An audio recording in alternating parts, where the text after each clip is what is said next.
Granites, MLA Road, Palluruthi. Contact 9446567002, 98460 94470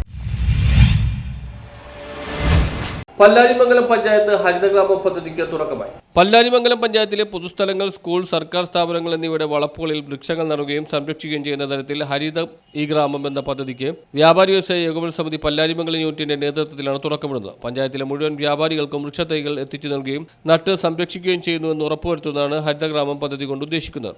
ഇത്തരത്തിൽ 1001 വൃക്ഷങ്ങൾ പരിസ്ഥിതി ദിനമായ ജൂൺ 5 നട്ടുകൊണ്ട് സംരക്ഷിക്കുവാനാണ് പദ്ധതി കൊണ്ട് ലക്ഷ്യമിടുന്നത്. ഇതിന്റെ തുടർ പ്രവർത്തനങ്ങൾ അടുത്ത പരിസ്ഥിതി ദിനം വരെ നീണ്ടു നിൽക്കും. വ്യാപാരി വ്യവസായ ഏകോപന സമിതിയുടെ നേതൃത്വത്തിലാണ് പദ്ധതി നടപ്പാക്കുന്നത്. വിതരണം ചെയ്യുന്ന വൃക്ഷങ്ങൾ ഏറ്റവും നല്ല രീതിയിൽ നട്ടു സംരക്ഷിക്കുന്നവർക്ക് സമ്മാനങ്ങളും നൽകും. വ്യാപാരി വ്യവസായ ഏകോപന സമിതി പല്ലാരിമംഗലം യൂണിറ്റ് ഭാരവാഹികളുടെ മേൽനോട്ടത്തിൽ പ്രവർത്തിക്കും. പഞ്ചായത്ത് തലത്തിൽ മികച്ച രീതിയിൽ വൃക്ഷങ്ങൾ നട്ട് സംരക്ഷിക്കുന്ന വ്യാപാരികളെയും മറ്റുള്ളവരെയും അടുത്ത പരിസ്ഥിതി ദിനത്തിൽ അനുമോദിക്കും. ഹരിതം ഈ ഗ്രാമ പദ്ധതിയുടെ ഉദ്ഘാടനം അടിവാട് മാലിക് ദിനാർ പബ്ലിക് സ്കൂൾ വളപ്പിൽ വൃക്ഷത്തൈകൾ നട്ടുകൊണ്ട് Kothamangalam forest range officer PA Jaleel നിർവഹിച്ചു. വ്യാപാരി വ്യവസായ ഏകോപന സമിതി യൂണിറ്റ് പ്രസിഡന്റ് M മലിയാർ അധ്യക്ഷത വഹിച്ചു. വനപാലകരായ MC കൃഷ്ണകുമാർ, KR പ്രദീപ് കുമാർ, ശ്രുതി സുദർശൻ, വ്യാപാരി വ്യവസായ ഏകോപന സമിതി unit secretary Sheru MM, treasurer KJ Jose, youth wing നിയോജകമണ്ഡലം president PM Shamjal, Malik Dinar trust secretary CH Siddique, school manager KM Moidu, principal Abdul Jalal, vice principal VR Haseena, Ummer Kunchatt, Irfan CM, മിമി കവല, Uvais മൂക്കട, Mahul MA, Siraj കുറിഞ്ഞിലിക്കാട്ട്, Anwar KJ, Ajims TA തുടങ്ങിയവർ സംസാരിച്ചു. News bureau, Kothamangalam.